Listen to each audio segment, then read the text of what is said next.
Hello, my name is Kayla Matthews, and today I want to talk to you a little bit about the benefits of extracurricular activities in American students today. During high school, of course. What is an extracurricular? The Merriam-Webster Dictionary defines it as two different things. The first being anything falling outside of one's regular duties or routines, and the next being anything that falls outside of the regular curriculum. But what is the regular high school curriculum? When thinking about high school curriculum, the first thing that comes to mind is in West Virginia, or at least Wetzel County, we had to have one phys ed, one health class, then you had to have 3 science, 4 English, 4 math, for history. But there is such a wide variety of things that can go with that, because you can take completely different sciences than anyone else in your senior class. You can take a whole list of college classes while you're in high school. So what truly is the high school curriculum, especially when you include the fact that there are homeschooling and everything else going on due to COVID? It's hard to truly define what it could be, but what are some examples of these extracurricular activities I'm talking about? There's a wide variety of things that students can choose to become involved in. Students may be involved in anything and everything from athletics to CTEs. I'll get to CTEs in one moment. But for athletics, there's a wide variety depending on the school you're from and what area you're from. Not every school has things like field hockey or hockey, but they all have things like basketball for the most part. But you also have to take into account the numbers at each school and who can really do that if there's not enough players.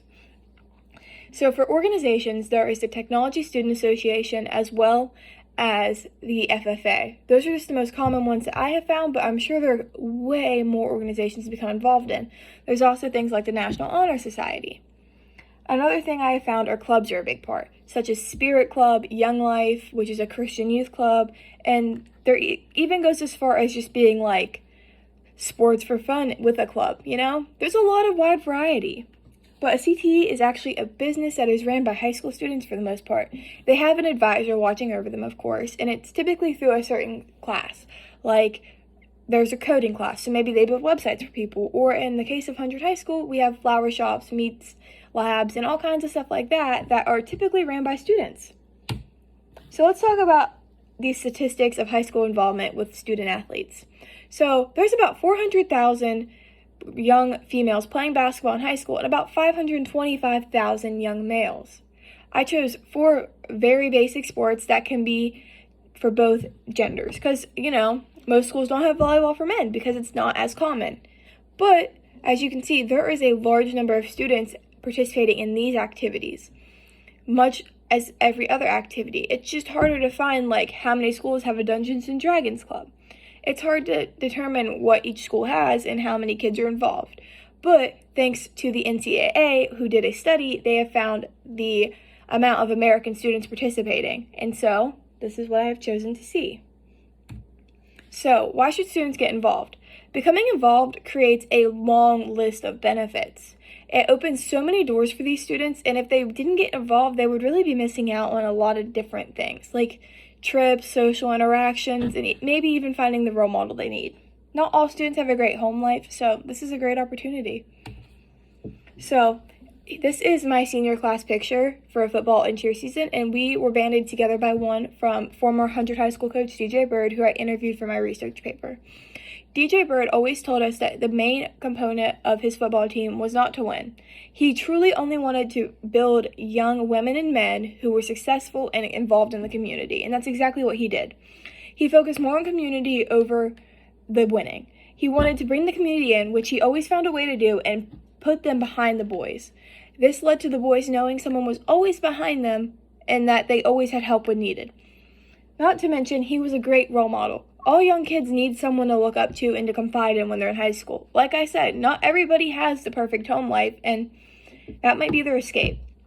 Another thing is it looks great on resumes for work and even papers for college because it's showing that you can do so much. It's so cool to see what doors this can open for you.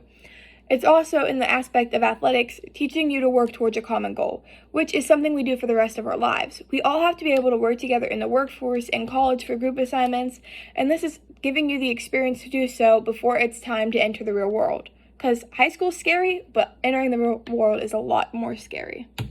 So the academic connection.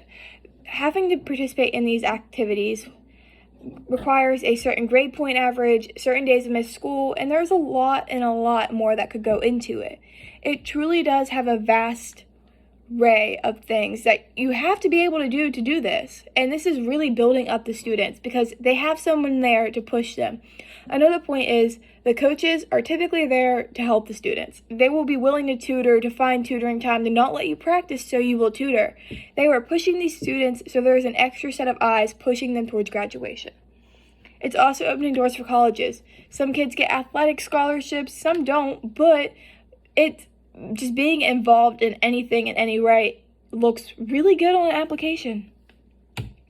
So the dropout rates. In 1988, the dropout rate was 9.7% and 15.9%, for those who were more at risk. That's a fairly large number, but over time it has truly gotten bigger.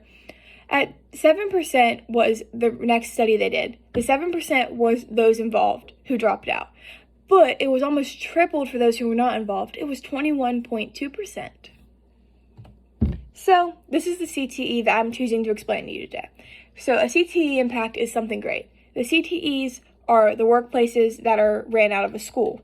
They are teaching kids how to leave high school and enter the workforce in a very well-controlled area. They are going through drug tests. They are learning how to market. They are doing so much. And this is a picture of the Facebook page for Hundreds High School's Funky Florist, which I have permission to show you from Annalise Jost, the advisor. They go out and do weddings, they do so much, and this is just one example I've chosen to show you. And then finally, we have my 2 sources pages. Thank you, have a good day, and please feel free to contact me with any questions. God bless.